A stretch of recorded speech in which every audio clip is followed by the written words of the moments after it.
본 방송에서 제공하는 투자 정보는 투자 판단에 대한 조언입니다. 방송에서 제공하는 주식의 가치, 가격 상승 및 가격 하락에 대해서는 방송사에서 보장하지 않습니다.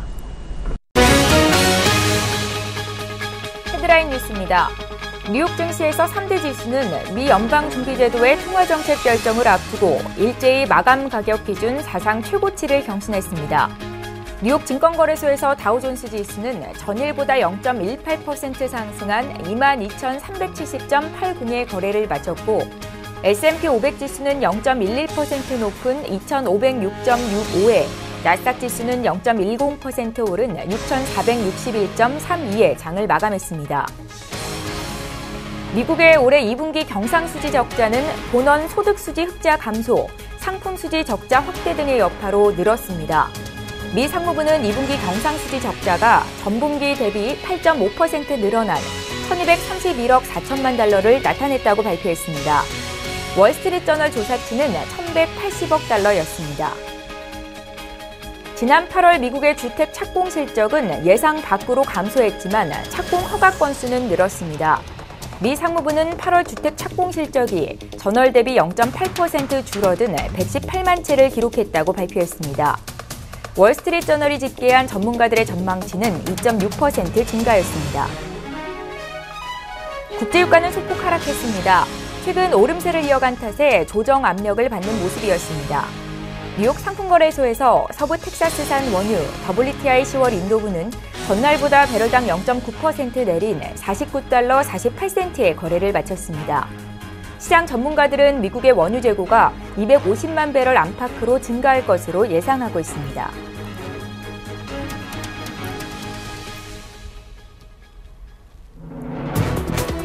시청자 여러분 안녕하십니까? 출발 싱슈와이드 1부 시작합니다. 최은정입니다. 우리 시간으로 내일 새벽에 발표될 미 연준의 통화정책회의 결과를 앞두고 간밤 미국 뉴욕 증시 3대 지수가 종가 기준으로 일제히 사상 최고치 행진을 이어갔습니다. 통신주가 가장 강했었는데요. 한편 어제 국내 증시는 양지수가 모두 조정을 받았었습니다. 코스피는 0.09% 하락한 2,416으로 거래를 마쳤고 코스닥은 0.21% 내린 674포인트를 기록했는데요. 최근 상승장을 주도했던 전기 전자업종에 외국인과 기관의 차익 실현 매물이 몰리면서 지수 약세의 원인이 됐다는 분석입니다. 자, 오늘도 출중 일부 시간에는 시장에 영향을 미칠 만한 국내외 이슈 분석을 도와드릴 거고요. 9월 20일 수요일 출발 싱슈와이드 일부 시간 지금 시작합니다.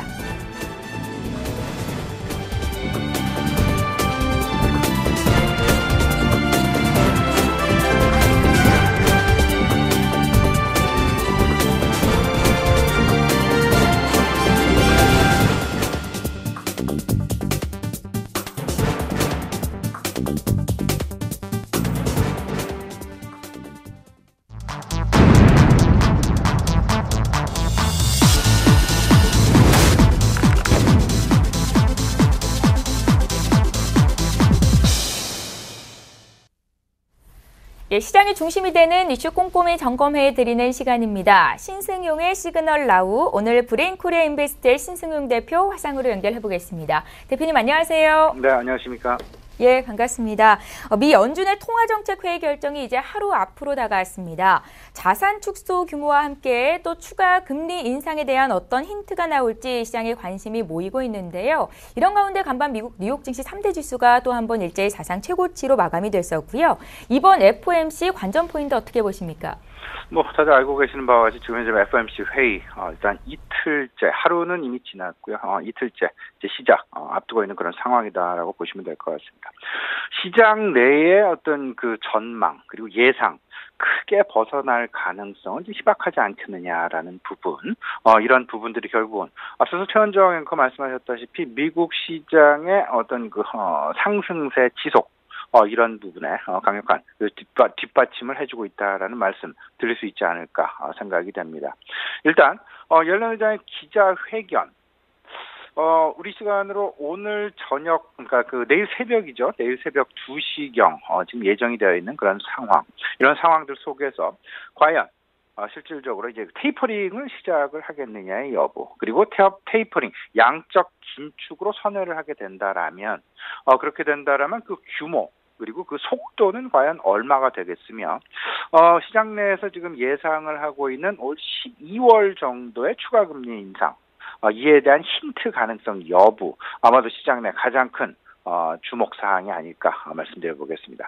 물론 지금 현재의 상황 어찌 보면 하리케인 어마는 그렇게 큰 피해를 주지 않고 지나가긴 했지만 하리케인 하비의 영향 이 하비가 과연 경제 상황에 얼마만큼 영향을 미쳤는지 이에 대해서 연준에서는 과연 어떻게 판단을 하고 있는지 그리고 그에 대한 영향 정도를 어느 정도로 예상 내지는 전망을 하고 있는지 이 부분에 대한 이야기가 아마도 옐런 의장이 진행을 하는 어떤 그 기자회견 그 속에서 매우 주요한 어떤 그 쟁점으로 부각될 가능성이 크지 않겠느냐.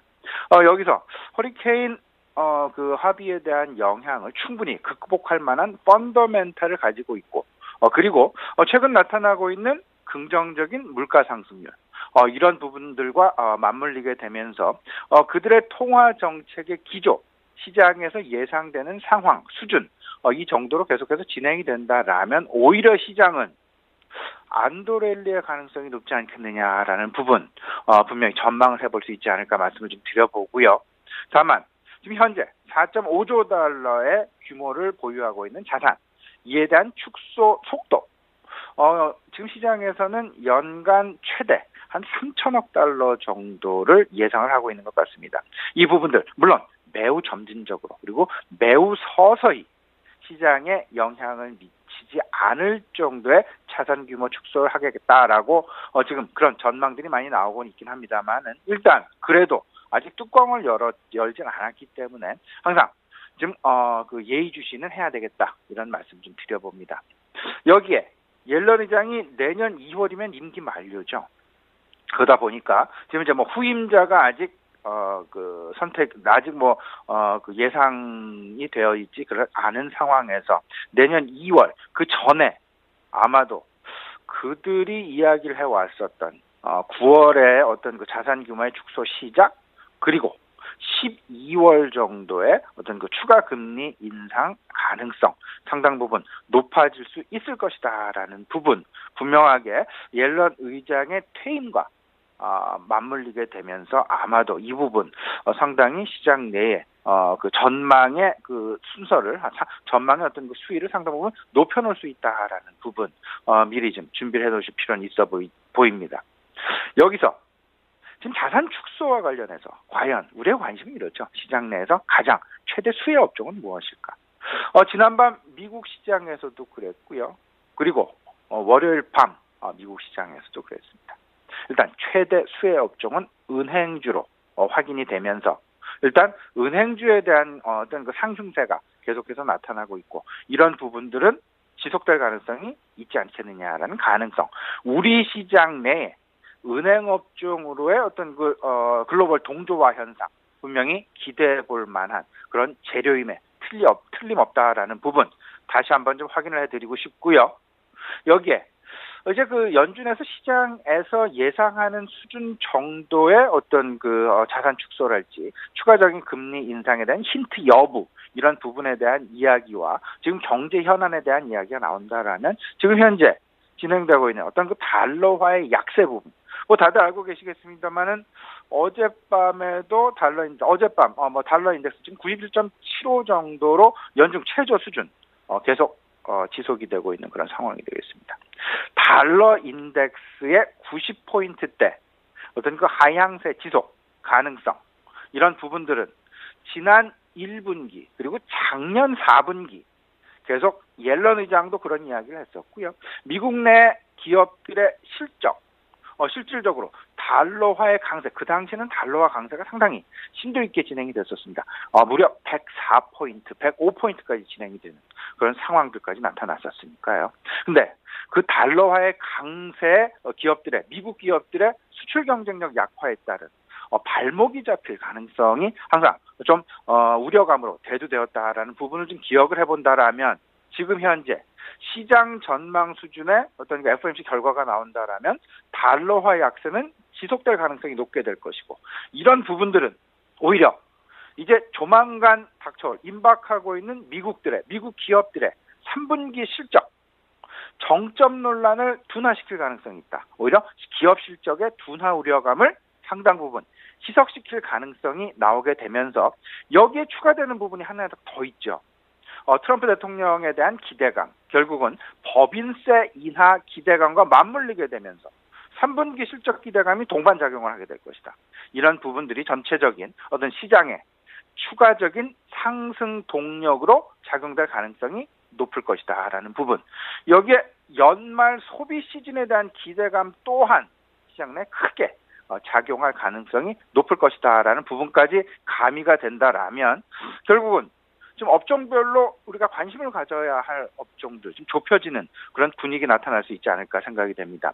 금융업종 그리고 반도체와 디스플레이, 물론 디스플레이 어제 LG 디스플레이에 관련해서 중국에서 좀 설비 증설 좀 어렵다라는 이야기가 나오게 되면서 LG 디스플레이 조금 좀 철퇴를 맞는 그런 분위기 나타나긴 했었는데요. 오히려 이런 부분들이 제 개인적인 판단으로는요, 저점 매수의 기회로도 충분히 활용할 수 있다라는 부분.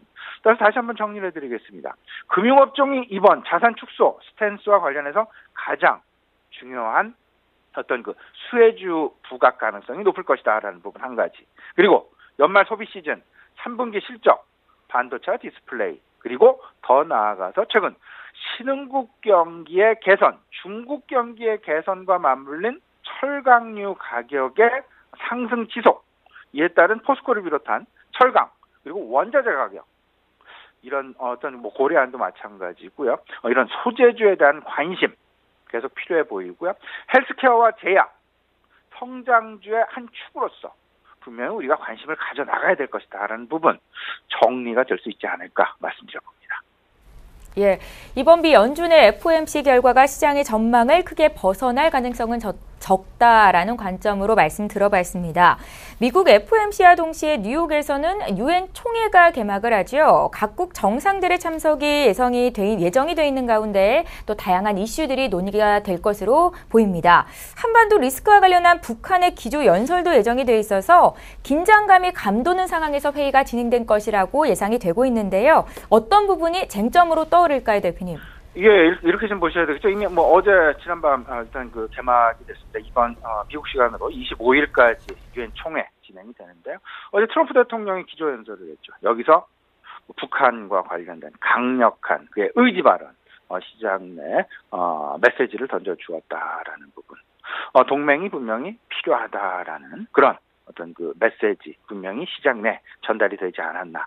이에 따라서 오히려 북한발 이슈, 오히려 시장 내에서는 이제 조금 좀 수그러들 가능성, 오히려 그 학습 효과가 조금 더 커질 수도 있겠다라는 그런 기대감 분명히 가져볼 수 있을 것 같고요. 북한의 기조연설도 후반 한 23일, 24일 지금 예정이 되어 있는 것으로 좀 알려져 있습니다. 과연 그들이 이와 관련해서 어떤 이야기를 할지 여부도 시장 내 상당 부분 관심거리 중에 하나이다라는 부분. 지금 시장 내 예측이 되고 있는 그리고 관측이 되고 있는 5가지 핵심 이슈가 있습니다. 첫 번째가 북한 도발과 관련된 이슈가 그 한 가지고요. 두 번째, 이란 핵과 관련된 합의 여부. 그리고 인종적인 문제가 되겠습니다만은 미얀마 상황. 그리고 트럼프 대통령이 항상 이야기를 한 부분이 있죠. 관료주의 탈퇴를 해야 된다라는 유엔의 개혁론. 그리고 마지막이 되겠습니다. 미국의 파리 기후협약 탈퇴를 재확인을 할 것이냐 말 것이냐. 물론 어제 트럼프 대통령의 기조 연설에는 북한과 관련된 이야기가 상당 부분 많이 함축되어서 시장 내 긍정적인 메시지로 전달이 되었지만 이제 앞으로 양자 간 다자 간 협의 그리고 실무자들 간의 접촉 이런 부분들까지 예상을 해본다라면 지금 불과 한 달 전이었죠. 파리 기후협약 탈퇴 여부 이와 관련되어서 실질적으로 시장 내 다양한 어떤 그 영향 미칠 가능성이 있지 않을까라는 부분 분명히 예상을 해볼 수 있을 것 같습니다. 미국에서 지금 현재 스탠스, 북한 핵과 관련된 부분, 이란 핵과 관련된 부분, 그리고 파리 기후 협약과 관련된 부분, 특히나 파리 기후 협약과 관련된 부분에 대한 만약에 시장 내 재확인이 나타나게 된다라면 화석 연료, 소위 말하는 원유 가격의 변화, 이에 따른 정유, 석유화학 어떤 그 변화, 변동성, 그리고 또 한 가지 매우 중요한 부분이 있죠. 친환경 관련 테마주들에 대한 변동성, 여부, 이 부분도 분명히 우리가 염두에 놔야 되지 않겠느냐라는 부분.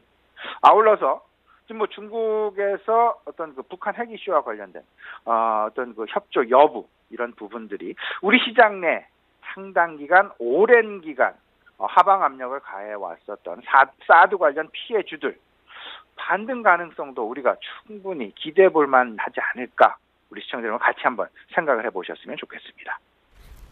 예, 저희 이제 마지막으로 오늘장 투자 전략을 여쭤보겠습니다. 국내 증시 분위기도 나쁘지 않고요. 코스피가 2,400을 회복한 이후로 하반기 시장에 대한 기대감 또한 높은 상황인데요. 어떻게 보십니까? 네, 일단 뭐 시장 이렇게 보셔야 되겠습니다. 지금 이제 FOMC에서 예상 외에 어떤 그 조금 뭐 속도가 빠른 테이퍼링이랄지 자산 축소랄지 아니면 추가적인 금리 인상 여부랄지 시장의 기대치를 크게 벗어나지 않을 가능성이 높지 않겠느냐라는 부분. 물론 여기에는 태풍, 허리케인 하비의 영향도 일정 부분, 그리고 지금 현재 나타나고 있는 경제 지표의 개선세 부분, 이런 부분들이 실질적인 경제 펀더멘탈에 대한 기대감을 한껏 높여주고 있는 그런 상황. 여기에 설사 뭐 통화적인 정책이 어느 정도 바뀐다고 하더라도, 조금 좀 하방 압력 요인을 준다 하더라도, 이는 오히려 지금 현재 튼실한 그런 경제 펀더멘탈이 버블을 일으키지 않기 위한 어떤 그 안정적인 조치 중에 하나로 오히려 시장 내에서는 긍정적으로 어떤 그 받아들여질 그럴 가능성이 높지 않겠느냐라는 기대감이 분명히 반영되고 있다라는 것. 그러면 우리는 이러한 전제를 바탕으로 해서 시장 내 환경 변화 부분을 분명히 생각을 해봐야 될 것 같습니다. 여기서 제가 지금 생각하고 있는 부분, 달러 인덱스의 방향성이 될 것 같습니다. 주요 6개국 통화의 변화에 따른 달러화의 강세 약세 여부를 판단하는 것이 달러 인덱스라는 부분 다들 알고 계시죠? 그러면 최근 91포인트대, 어찌 보면 올해 들어서 가장 낮은 수준의 달러 인덱스, 소위 말하는 달러 약세화 지속 여부, 이 부분으로 지금 진행이 되는 것 같은데요. 지금 현재 시장의 가장 핵심 이슈는 FOMC와 3분기 실적인데요. 여기서 달러 인덱스의 여부에 따라서, 변화에 따라서 어떤 그 미국 내 기업들의 실적 방향성이 결정될 수 있다는 부분. 미국 기업들 역시 수출 경기에 상당히 민감하게 반응을 하고 있습니다. 달러화가 강세를 보인다라면 지나치게 강세를 보이는 뭐 105포인트, 110포인트를 넘게 가는 그런 상황이 나타나게 된다라면 미국 기업들 역시 수출의 상당 부분 어려움을 겪을 수밖에 없는 그런 상황들. 이렇기 때문에 미국 기업들의 어떤 그 실적 정점 논란이 어떤 그 상황적으로 상당히 크게 대두되는 그런 양상도 나타났다라는 경험치를 생각을 좀 해본다라면 지금 현재의 낮아져 있는 달러 인덱스, 이에 따른 3분기 기업 실적에 대한 기대 가능성, 여기서 기술주들의 성장 가능성이 더욱더 확대될 가능성이 높을 것이다라는 부분, 소위 말하는 팡 주식들에 대한 기대감, 다시 한번 이번 3분기 실적 시즌을 바탕으로 해서 전반적인 글로벌 시장 내에 긍정적인 메시지를 던져줄 수 있다라는 부분.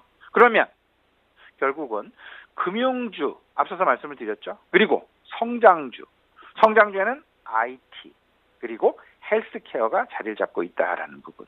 여기에 중국 신흥국 경기의 개선세와 맞물리게 되는 철강, 화학업종의 개선, 맞물리게 되면서 전반적인 경기 민감 성장주와 금융주들에 대한 관심이 앞으로도 지속될 가능성이 높지 않겠느냐라는 부분. 이미 우리 시장 내에는 앞으로 다가오는 열흘간의 장기 휴장을 대비한 포트폴리오, 이미 외국인도 그렇고요, 기관들도 그렇고요, 이미 시작했다라는 그런 생각이 좀 많이 듭니다. 이런 부분들을 놓고 생각을 해본다면 추석 이후 분명히 3분기 실적을 중심으로 해서 지금 이번 주와 다음 주 포트폴리오의 어떤 그 조정, 양상 진행될 가능성이 높지 않겠느냐 생각을 좀 해볼 필요가 있어 보이고요. 여기서 달러화의 하향 추세가 분명히 3분기 실적 정점 논란을 희석시키게 될 것이고, 이는 3분기 실적에 대한 기대감을 한껏 높여줄 수 있는 그런 포인트로 작용할 수 있다라는 부분 생각을 해보시고요. 단기적으로는 일단 뭐 헬스케어랄지 전기차나 스마트폰 부품, IT 반도체, 그리고 석유화학과 철강유까지 관심 가지실 필요 있어 보이고요. 중장기적으로는 결국 우리 시장 내 전반적인 어떤 그 성격의 변화다라고 보셔야 되겠습니다. 소위 말하는 레벨업 장세가 나타나게 될 텐데 지배구조 조정 이슈와 맞물리게 되는 주주 친화 정책이 조금은 더 강력하게 하반기로 가면 갈수록 시장 내 대두가 될 가능성이 또다시 커질 수 있다라는 부분. 이에 따라서 배당주에 대한 관심 부분도 서서히 높여갈 필요는 있어 보이지 않나라는 부분 아울러서 참고해 두셨으면 좋겠습니다. 예, 경제 이슈 분석하고 투자 조언까지 얻어봤습니다. 신승용의 시그널 나우, 오늘 브레인코리아 인베스트의 신승용 대표 함께했습니다. 고맙습니다. 네, 감사합니다.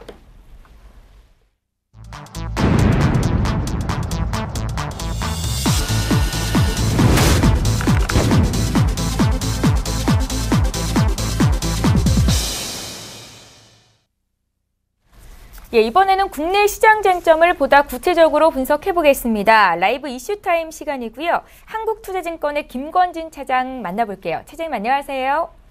네, 안녕하십니까? 예, 반갑습니다. 오늘도 첫 번째 이슈부터 보겠습니다. 어제는 숨을 고르는 모습이었지만 코스피가 상승세를 이어가고 있습니다. 2,500시대 개막을 향한 기대감 역시 커지고 있는 상황이고요. 연내 2,500선을 돌파할 수도 있을 것이다 라는 전망도 나오고 있는데요. 김 차장님의 의견은 어떠십니까? 앞으로도 좀 기대감이 크신 상황인가요? 네, 저는 뭐 지금 앞에서 우리 아나운서님 얘기해 주셨던 뭐 2,500이 아니라 2,600 이상도 우리 연말까지 보면 갈 수 있지 않을까라는 좀 긍정적인 시각을 가지고 있다라는 얘기를 해드리겠습니다. 가장 단적으로 가장 중요한 것은 시장에서 가장 중요한 것은 실적이다라는 거 얘기를 해드리겠고요. 전년 대비해서 우리가 지금 현재 실적이 올라오고 있는 게 30% 이상은 올라오고 있다라는 거 얘기를 해드립니다. 이렇게 되면 작년에 우리가 마무리가 됐었던 게 2,000선이라고 생각을 하면 거기에 30% 이상은 어디입니까? 결국 2,600선으로 가는 거다라는 거 얘기를 해드리겠고요. 최근까지 우리가 계속해서 장기간 박스권에 있었던 가장 큰 이유는 실적이 늘어나지가 않았었던 거다라는 거 얘기를 해드리겠고요. 이런 모습 때문에 최근에 뭐 IT를 중심으로 한 이런 성장주들이 강한 이런 성장을 하고 있다는 점. 우리가 삼성전자를 예를 들어보면 실제적으로 삼성전자가 2분기 실적보다 뭐 3분기보다 4분기 이런 식으로 조금 더 좋아지는 실적이 나올 것 같다. 올해 연말 기준으로 해서 한 55조 가까이를 벌 수 있게 되는 이런 모습이 나오는데요. 이렇게 되면 주가는 당연스럽게 우상향이 주는 모습이 지속적으로 나올 수밖에 없는 모양이다라는 거 얘기를 해드리겠고요. 어떻게 보면 이제는 2,500선이 아니라 2,600선의 어떤 강한 기대감을 가질 수 있지 않을까라는 생각을 할 수 있습니다. 여러 가지 여건이 있는데 우선 가장 큰 것은 결국은 전 세계의 가장 큰 경기 이슈가 지금 현재 변하고 있다라는 거 얘기해 드립니다. 실제적으로 이러한 경기 현황 때문에 우호적인 수출이 계속해서 나타나고 있고요. 기업 실적을 계속해서 긍정적으로 볼 수 있는 모양이 나온다라는 거 얘기를 해드립니다. 좀 구체적으로 들어가 보면 IT 업종을 분석으로 해서 업종을 필두로 해서 나머지 업종들이 같이 움직여주는 모습이 나오고 있는 것 같습니다. 실제로 앞에서 우리 앞 코너에서도 얘기를 계속해서 다루어진 뭐 이런 금융주 관련된 뭐 은행이나 뭐 증권 보험 같은 이런 업종에 계속해서 관심을 가져야 되고요. 최근에는 또 시클리컬 업종인 뭐 화학과 철강 같은 경우도 이제 실적이 좀 잘 나오는 식으로 지금 이제 얘기가 나오고 있다는 점도 좀 긍정적으로 계속해서 나와야 된다는 거. 그리고 올해 사실은 실세 없이 1, 2분기 열심히 달려오다가 최근 한 2달 정도 좀 조정을 받았었습니다. 대외 리스크였다라는 거. 우리 국내 리스크가 아니라 대외 뭐 이 리스크가 좀 많이 나왔다라는 거 얘기를 해야 됩니다. 즉 뭐 북핵 리스크나 이런 거 어떻게 보면 사드 리스크가 생각보다 좀 오래가는 이런 여러 가지 이슈가 나오면서 좀 6개월간 열심히 달리다가 한 2개월 정도 쉬었고 다시 한번 9월부터 다시 한번 상승세로 갈 수 있는 모양이 나오고 있다는 거. 대표적으로 해외 같은 경우 지금 이제 다우존스 산업지수 같은 경우는 역사적 신고가를 계속해서 써가고 있다는 점도 여러분들이 긍정적으로 계속해서 볼 수 있겠구나라는 거 얘기를 해드릴 수가 있을 것 같고요. 외국인들이 조금 아직은 우리랑 완벽하게 들어오진 않았지만 그 매도 규모는 많이 줄었다라는 거, 그렇게 되면 다시 한번 잘 움직여 줄 수 있는 모습이 나올 수가 있을 것 같다라는 거 얘기를 해드리겠고요. 우리나라 같은 경우가 대표적으로 뭐 수출 경기를 주로 하는 그런 나라이기 때문에 전 세계 경기가 좋아지면 우리나라 경기는 당연스럽게 좋아질 수밖에 없는 구조다라는 거 얘기를 해드립니다. 물론 이런 리스크 같은 경우는 있습니다. 지금 오늘하고 내일 리스와 FMC 같은 경우에도 이런 이슈가 조금 나타날 수가 있다라는 거, 어떤 이슈가 나올 것인지에 대한 리스크, 그리고 한 10월달 정도에는 미국이 다시 한번 또 환율 조작국에 대한 얘기가 다시 한번 들고 나올 거고요. 11월에는 한미 FTA가 어떤 식으로 진행이 되느냐, 이런 여러 가지 암초만 그런 잘 넘어간다면 지금 현재 결국은 실적이 잘 나오고 있기 때문에 기승전 실적으로 여러분들이 생각해 주시면 좋을 것 같고요. 실적 같은 경우 좀 긍정적으로 많이 보셔야 된다. 숫자로 얘기해 드리자면 우선 한 3분기간 51조가 넘어가는 이런 숫자가 나오고 있으니까요. 컨센서스가 계속해서 우상향되고 있다는 점도 여러분들이 긍정적으로 보셔야 될 거다라는 거 얘기해 드립니다. 그리고 업종별로는 그렇습니다. 앞에서 얘기 드렸던 뭐 IT를 가장 필두로 여러분들이 꼭 여러분들 포트에 담아 놓으셔야 될 것 같고요. 뭐 증권, 보험, 그리고 정유화학 업종들은 여러분들이 꼭 같이 하나씩은 다 담아 두셔야 될 거다라는 거 얘기를 해드립니다. 물론 아직까지 못 올라오는 이런 쪽이 있습니다. 자동차나 방산이나 의료기구, 건설 같은 경우는 지금 컨센서스가 그렇게 좋은 모양이 아니니까 이쪽은 좀 제외하고 앞에서 얘기 드렸던 이런 업종들만 여러분들이 집중적으로 조금 관심을 많이 가져주시면 좋을 것 같다라는 얘기를 드리겠습니다. 예, 김권진 차장께서는 코스피가 연말까지 2,600포인트도 갈 수 있다라는 관점에서 말씀을 하셨는데요. 주가를 올리는 건 실적인데 실적이 뒷받침되고 있다라는 설명도 주셨습니다. 추석 이후에도 긍정적일 것이라는 말씀 같은데 코스닥 시장도 좋을까요, 차장님? 자, 우선 최근에 보고 있으면 이제 외국인들 수급이 어떻게 많이 움직이고 있냐면 실제로 그동안 좀 많이 어려워했었죠. 사실은 1, 2분기 코스피는 정말 열심히 달려가는 모습이 나타났어. 그런데 코스닥은 계속해서 별로 힘이 없는 모습이었다라는 거. 근데 최근 들어서 이런 모습이 좀 바꿔지고 있다라는 거 얘기를 해드리겠습니다. 어떻게 보면 동조화가 되고 있는 모습이 나타나고 있고요. 최근에 외국인들의 수급이 코스닥 쪽에 좀 많이 몰리고 있는 모습이 나오고 있고, 어떻게 보면 코스닥이 수급이 많이 좋아져야 되는 이유는 이런 모습이 나오는 것은 최근에 조금 제약사들이 조금 주가가 다시 좋아지는 모습이 나오는 것처럼 다시 한번 코스닥에 한번 열풍이 다시 한번 나올 수 있지 않을까. 그리고 코스닥 같은 경우도 지금 현재 컨센서스 조금씩 좋아지고 있습니다. 작년 대비해서 분명히 좋아지는 모습 나오고 있으니까 코스닥도 한번 기대를 해보자. 그래야지 우리 개인 투자자들이 훨씬 더 긍정적인 효과를 누릴 수가 있을 것 같다라는 거, 조금 뭐 긍정적으로 보셔도 되지 않나라는 얘기를 드리겠습니다. 예, 외국인들의 수급이 코스닥 시장으로 몰리고 있다는 것을 긍정적으로 평가를 하셨습니다. 저희 두 번째 이슈로 넘어가 볼게요. 생산 설비 증설을 위해서 중국에 대규모 투자를 준비 중이던 우리나라의 반도체 또 디스플레이 기업들이 기술 유출 등을 우려한 정부의 제동으로 발목이 잡혔습니다. 어제 사상 최고치 경신 행진을 이어가던 삼성전자, SK하이닉스 소폭 밀렸고요. 또 LG 디스플레이 같은 경우에는 하루 만에 주가가 5%나 빠졌는데요. 시장에 대한 영향 앞으로 어떨까요, 차장님? 자, 결론부터 얘기 드리자면 우선은 그냥 단기 이슈에 불과하지 않나라는 얘기를 해드리겠습니다. 실제적으로 지금 현재 이 실적으로 만약에 정말로 중국 쪽에 이런 게 안 된다면 2019년 이후부터는 이게 실적이 좀 영향이 있을 것이다라는 거 얘기를 해드립니다. 물론 어제 같은 경우는 좀 여기에 관련된 이슈들이 좀 많이 나오면서 좀 급락이 나오는 이런 IT주들이 생각보다 많이 나왔었다라는 거 얘기를 해드리겠습니다. 자, 구체적으로 얘기를 해드려보면 반도체 디스플레이 업계에 간담회가 열렸었습니다. 그리고 반도체 업계에서 중국 진출에 대한 이런 우려를 얘기하고 있었다라는 거 얘기를 해드리겠고, 정부 쪽에서 뭐 중국의 뭐 대규모 투자로 인해서 기술 격차가 많이 줄어드는 거 아니냐라는 거, 그리고 글로벌 과잉을 해버리는 거 아니냐라는 이런 우려가 나타나고 있기 때문이다라는 거 얘기를 해주겠고요. 또 경쟁국에 우리 앞에서 아나운서님 얘기해 주셨던 것처럼 기술이나 인력 유출에 대한 이런 얘기가 많이 나오고 있다라는 거 얘기를 해드립니다. 물론 정치 외적으로는 좀 어떻게 보면 사드에 대한 얘기가 좀 계속해서 나오면서 중국과의 어떻게 보면 조금 교류를 좀 차단해보자라는 이런 여러 가지 이슈가 생기는 것 같습니다. 그리고 최근에 우리나라도 계속해서 일자리에 대한 이슈가 계속해서 나오는 것처럼 해외 공장을 치지 말고 국내 공장을 지어서 조금 더 긍정적인 효과를 나타내보자라는 이런 이슈가 좀 많이 나오고 있습니다. 실제적으로 삼성전자 같은 경우는 중국 산시성 시안에 3년간 7조 8천억 가까이 되는 이런 금액을 투자를 하면서 공장을 또 지으려고 하고 있었고요. 이거는 3D 낸드 플래시하고 그리고 2기 공장이 지어지는 거였습니다. 그리고 SK하이닉스 같은 경우는 중국 우시에 D램 증설 투자를 발표를 했었다라는 거. 그리고 LG 디스플레이 같은 경우는 중국 광저우에 8세대 OLED 디스플레이 패널 공장을 지을 계획으로 가지고 있었다라는 거 얘기를 해드리겠고요. 여기에 관련된 이런 중소기업체들은 분명히 조금 타격이 있을 수밖에 없습니다. 그동안 미래 성장 동력이 저기로 간다라는 이런 식으로 얘기가 나왔었는데 그게 조금 좀 깨져버리면서 어제 주가가 좀 많이 밀린 이런 회사들도 있었다라는 거 얘기를 해야 됩니다.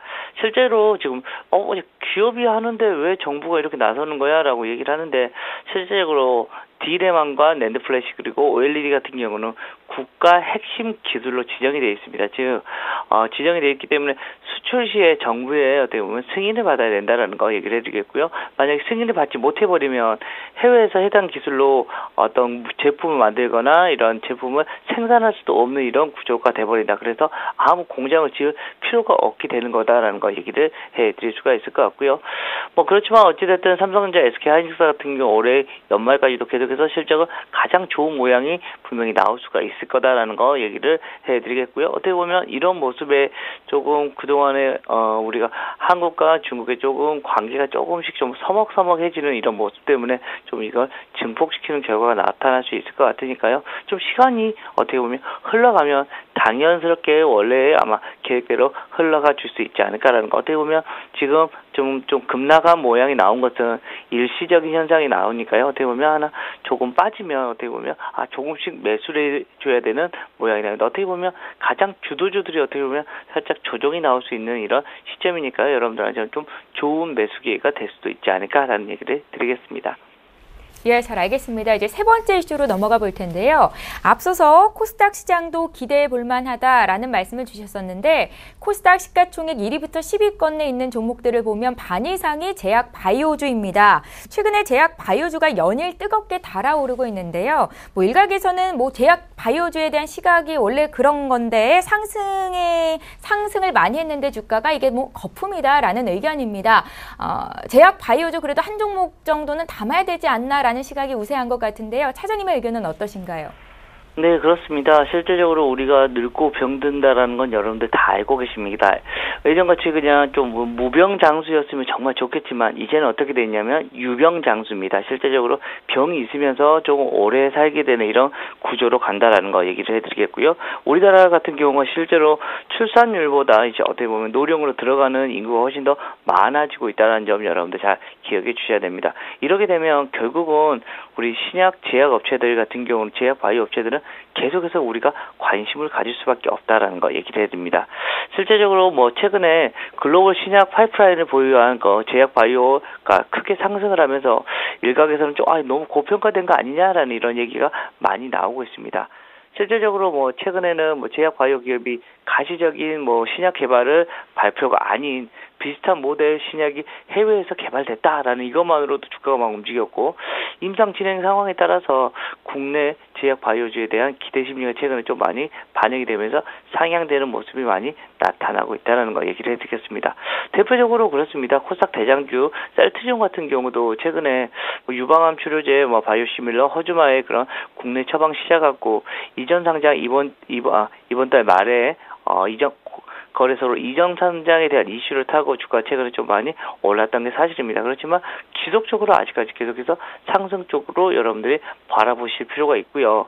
사실은 그랬습니다. 올해 2015년에 한미약품 사태 일련의 사태를 보면서 어떻게 보면 좀 허망하다라는 이런 얘기까지 많이 나왔습니다. 실제 심리가 많이 굳어버렸었던 게 사실이고요. 근데 이게 1년 반 정도가 넘어서면서 다시 좀 해빙기 그리고 결국은 대세는 다시 제약 바이오로 돼야 된다는 걸 다들 인식을 하고 있는 거다라는 거 얘기를 해드리겠습니다. 실제적으로 제약 바이오 회사들은 실제 숫자는 안 나오는 회사들이 생각보다 많이 있습니다. 그렇지만 앞으로의 미래 성장성을 본다라는 거 얘기를 해드리겠고요.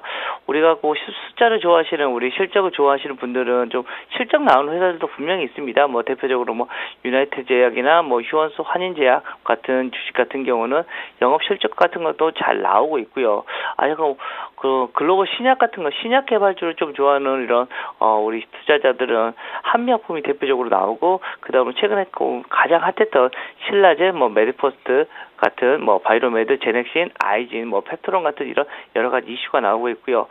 팁을 하나 더 드리자면 치매에 대한 얘기가 최근에 좀 많이 나오고 있습니다. 여러분들 좀 관심을 좀 많이 기울여 주셨으면 좋겠다라는 거 얘기를 해드리겠고요. 그리고 바이오 시밀러 같은 경우는 우리가 의약품에 대한 이런 의료비에 대한 이런 그 비용이 너무 많이 들어가기 때문에 분명히 바이오 시밀러 업체들 뭐 대표적으로 삼성 바이오로직스나 그리고 셀트리온 같은 경우는 여러분들이 지속적으로 관심을 가져주셔야 된다라는 거 얘기를 해드리겠고요. 이런 모습에서 여러 가지 새로운 이슈들이 계속해서 발생이 될 수 있으니까 여러분들은 거기에 긍정적인 이슈를 계속해서 가져가셔야 된다라는 거. 물론 과도하게 올라가면 좀 그때부터는 좀 줄여야 된다고 생각을 하십니다. 그렇지만 여기에 대한 관심은 지속적으로 계속해서 가져가 주셔야 된다는 얘기를 드리겠습니다. 예, 지금 시각이 8시 29분을 넘어가고 있습니다. 장 개장을 약 30분 정도 앞두고 있는데요. 오늘 장 투자 전략 한 말씀 여쭤볼게요. 네, 그렇습니다. 시장은 우선은 미국의 FOMC 결과에 따라 좀 많이 관심을 기울일 겁니다. 어떤 식으로 긴축이 들어갈 것이냐, 실제적으로 12월에 금리 인상에 대한 시그널을 한번 줄 것인가에 대한 얘기, 그리고 앨런 회장이 이제 마무리가 거의 되고 있으니까 실제적으로 이제 연입을 할 수 있느냐, 못하느냐에 대한 이런 이슈들이 조금씩 나타날 것 같고요. 어찌됐든 그렇지만 뭐 삼성전자의 실적은 계속해서 긍정적으로 나오고 있습니다. 앞에서도 제가 잠깐 얘기해 드렸던 것처럼 1년에 55조를 버는 회사입니다. 그리고 전 세계 제조업 1위 회사라고 생각을 해 주셔도 될 것 같고요. 그런데 지금 현재 시총은 350조 원전입니다. 즉 6배 정도밖에 안 되는 지금 현재 퍼밸류를 가지고 있다라는 점. 이것만으로도 최소한 300만 원 이상까지는 가도 되지 않나라는 이런 이슈를 가지고 있습니다. 이렇게 되면 종합도 당연히 상승을 할 거고요. 최근 뭐 2달간의 그 강한 좀 조정이 있었었는데 이제는 상승 추세로 좀 진입을 해줄 수 있는 모양이 나올 수가 있다라는 거 얘기를 해드리겠고요. 우선 일단은 2,500이 아니라 전 고점이었던 2,453포인트 이 라인을 뚫어주느냐가 가장 중요하고요. 여기가 뚫린다면 제가 처음 이슈에서 얘기 드렸던 것처럼 2,600 언저리까지도 한번 열심히 한번 달려볼 수 있는 모양이 나올 수가 있을 거다라는 거 얘기를 해드리겠고요. 좀 구체적으로는 뭐 기존 주도주들 IT 그리고 금융업종들에 여러분들 계속해서 지속적인 관심을 가져야 되는 때다라는 얘기를 드리겠습니다. 예, 구체적인 투자 조언까지 얻어봤습니다. 오늘 한국투자증권의 김건진 차장과 함께했습니다. 고맙습니다. 네, 감사합니다. 예, 출발 징수와이드 1부 시간 여기서 마칩니다. 잠시 뒤 2부 시간에는 시청자 여러분들의 종목을 함께 상담해드리는 시간이 있습니다. 건당 100원의 정보 이용료가 부과되는 샵 0082번 유료 문자 지금 참여해주시면 되겠습니다. 많은 참여 기다리고 있겠습니다. 저희는 잠시 뒤 2부 시간으로 다시 올게요. 고맙습니다.